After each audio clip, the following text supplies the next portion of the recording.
Hello, dear students. Today we are back with a new topic.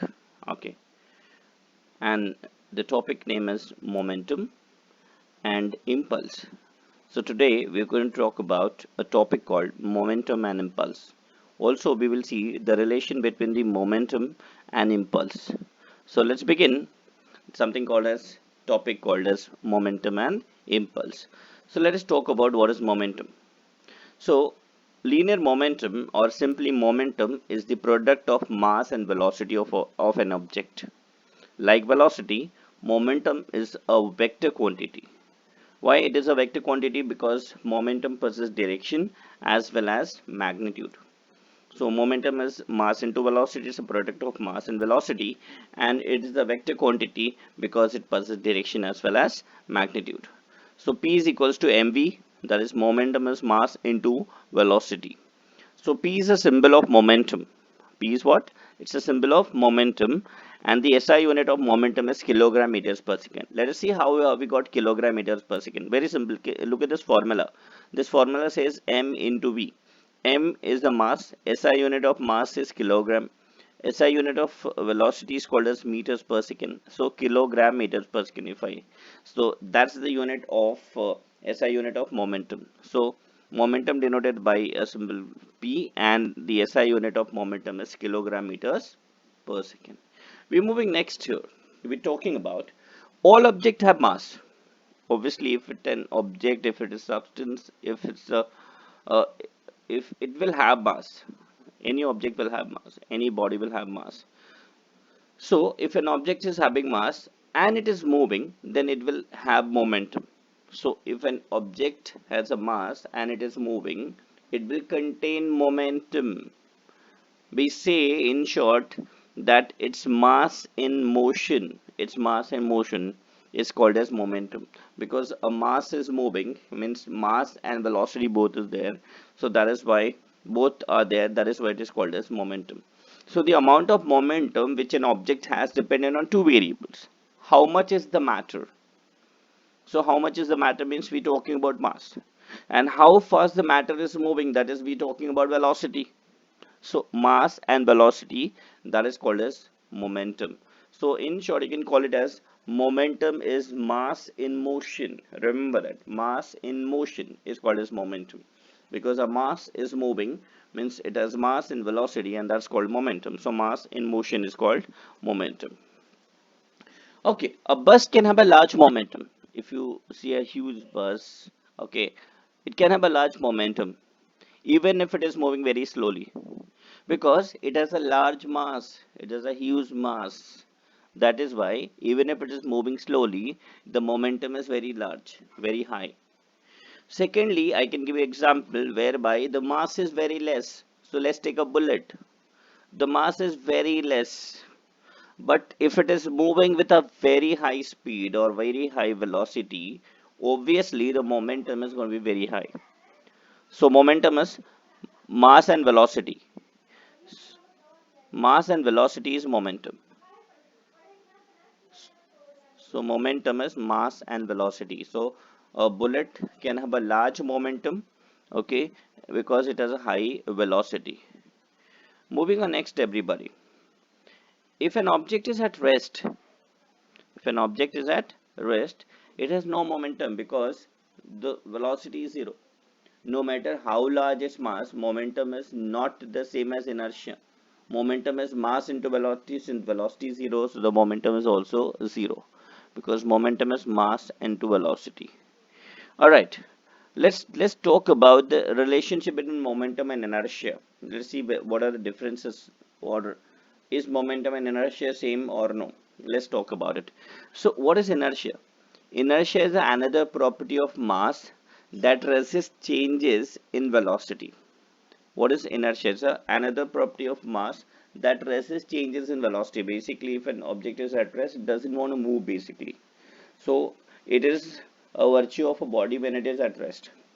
However, inertia depends only on mass. So inertia is only dependent on mass, not on velocity. Also, inertia is a scalar quantity. Inertia is a scalar quantity because it's only mass, that is the magnitude. Okay. Whereas when I'm talking about the momentum, if I'm talking the first one, inertia is a property of mass, but then momentum is a property of mass and velocity both.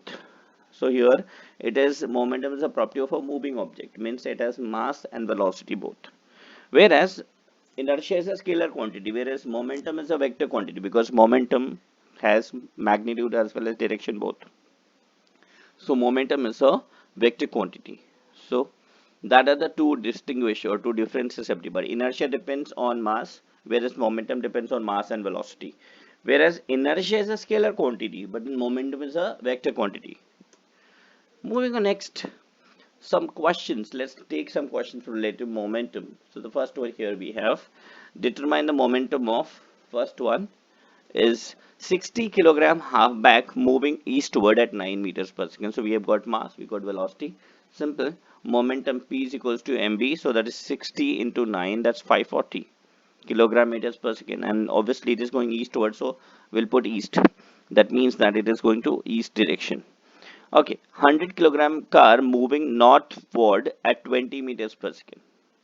So again, if I want to determine momentum, so what should we do? P is equals to mv. So here's 1000 into 20, which will be 20,000, correct? 20,000 kilogram meters per second, that's north, towards north. We'll take last one, that is 40 kilogram man moving southward at 2 meters per second. So obviously mass is 40 and it is moving with 2 meters per second, I'm sorry. So 40 into 2, that's going to be 80 kilogram meters per second, that's south because it's moving to southward. All right, we are moving ahead here. We're talking about next is change in momentum. We studied what is momentum. Momentum is mass into velocity. But now we're talking about the change in momentum. So now how the momentum changes. Momentum can be changed in two ways. Either you change the mass. Momentum can be changed. Either you change the mass, but then I'm keeping the mass constant. Then what is the other way? By changing velocity. Yes. If we have two different velocities, means the momentum is changing here. So Newton's second law states that the net external force acting on an object is equal to the rate of change of momentum. So what does the Newton's second law says? Newton's second law says that the force is directly proportional to or is equal to rate of change of momentum. So we're talking about basically force is equals to change in momentum, okay, upon time. That's called rate of change of momentum. Here delta stand for change. So change in momentum upon time, everybody.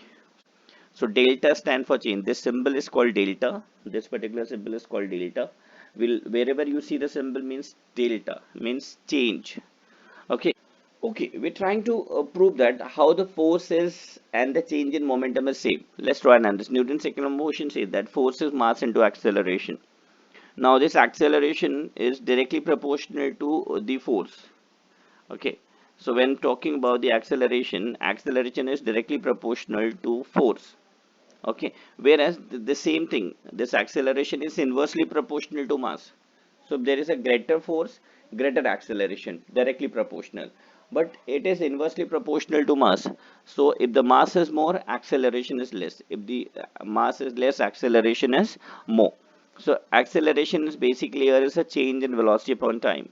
Following this result, we know that force is equals to m into a, that is mass into acceleration here, and m remains same. Acceleration can be written as change in velocity upon time, and I told you change can be represented as delta, velocity is v upon time, or you can write this as m into delta v upon t. So this has become change in momentum. This entire thing m into delta v upon t has become change in momentum, that is equal to force. That's what we studied just now. We said that change in momentum is called as force. Uh, Here is if both the sides of the equation, if I multiply by t, check it out.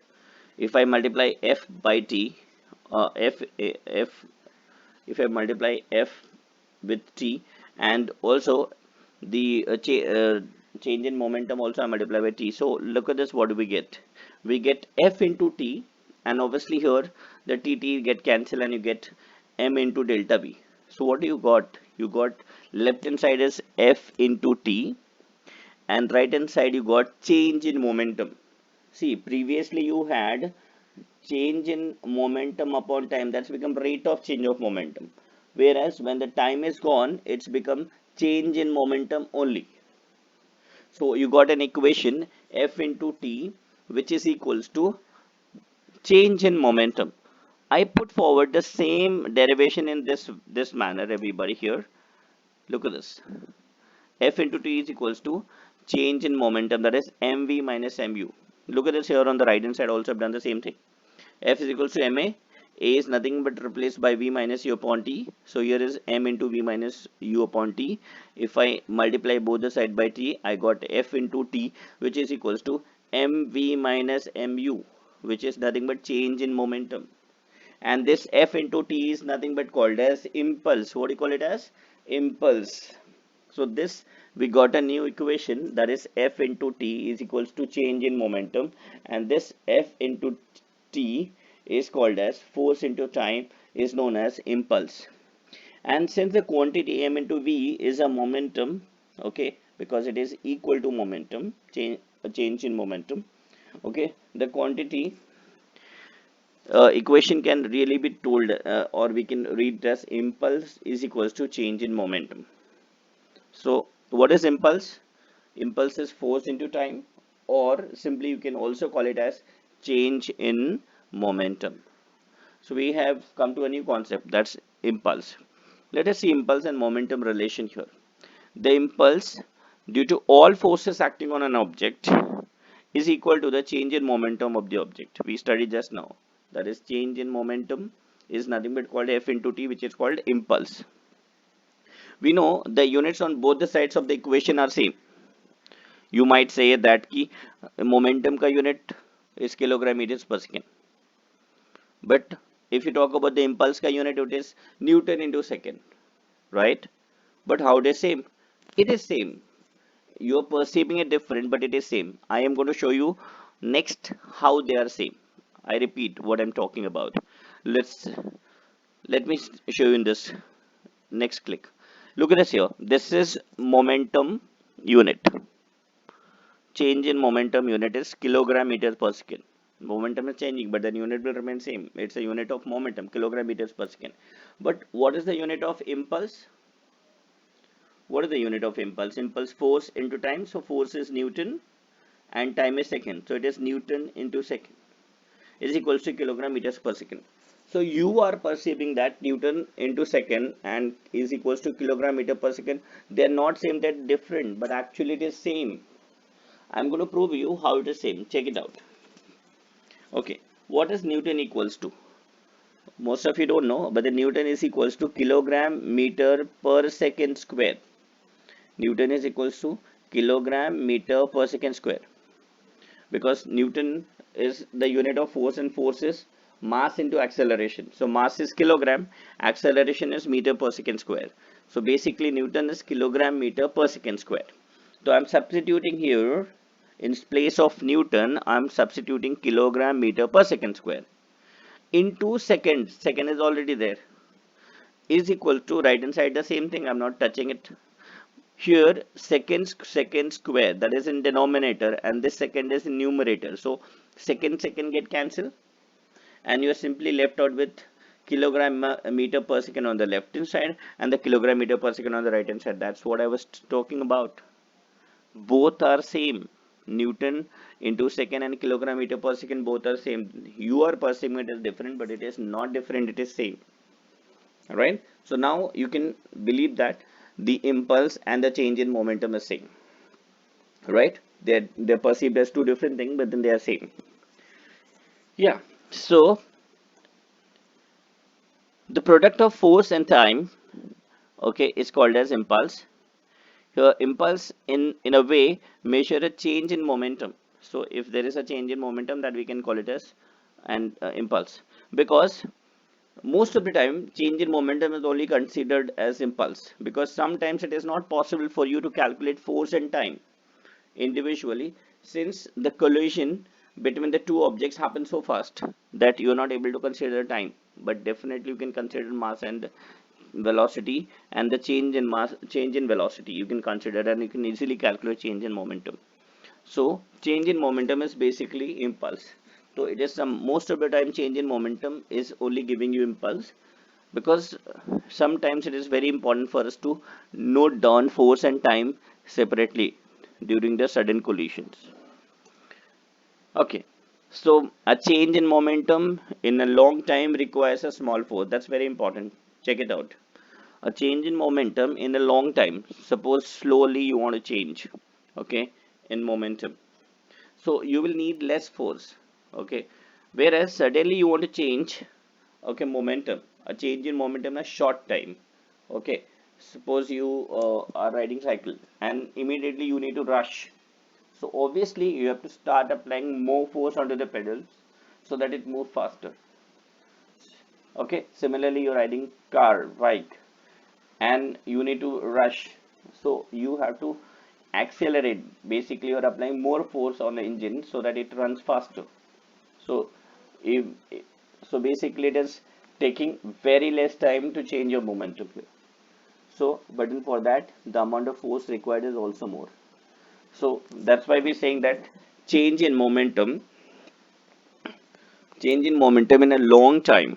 So if the time is more, you require less force, whereas a change in momentum in a short time will always require large force. All right, we're moving next. Impulse defined, let's say definition in detail. Impulse is defined as a product of force and time during which the force act. The symbol of the impulse is, okay, like we have a momentum symbol is given as P. So here the symbol of impulse is J or imp. So by definition, impulse is F into T, that is J is equals to F into T. Let's solve some examples based on impulse. A 50 Newton force is applied to a 100 kilogram boulder for 3 seconds. Okay, the impulse of this force is J is equal to F into T. F is 50 and the time is 3. So 50 into 3, that is 150 Newton second is impulse. Note that we didn't need to take or need to know the mass of the object in the above example, because we are simply calculating impulse, and impulse is nothing but force and time. So we don't need to consider a mass as such. Okay, we go for one more example. We'll take halfback experience a force of 100 Newton and the time taken is 0.9 seconds to the north. Determine the impulse. So here is impulse is force into time, okay, which can also be written as change in momentum. But since here I have force in time, I will not be taking m into delta v. Are you getting it?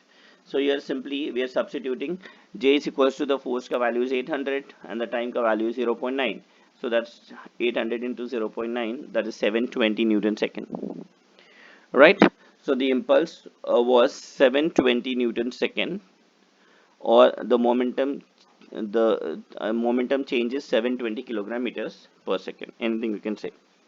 The next numerical C is that a 0.1 kg model rocket's engine is designed to deliver an impulse of 6 Newton second.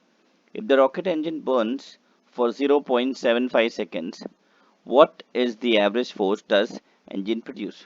Very simple. We need to find out force here, right? And we have been given impulse and time.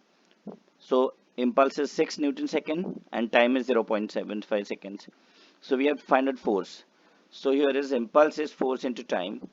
So obviously force is equals to impulse upon time, and that impulse upon time, that is 6 upon 0.75, and the answer is force is 8 Newton. Right? Now I leave you with one example, that's homework, and I believe that you'll be able to do. In case you're not, please let me know. A bullet traveling at 500 meter per second is brought to rest by an impulse of 50 Newton second. What is the mass of the bullet? Simple it is, right? With this, I come to the end of this video. Thank you very much. We'll meet in the next video. Thank you so much.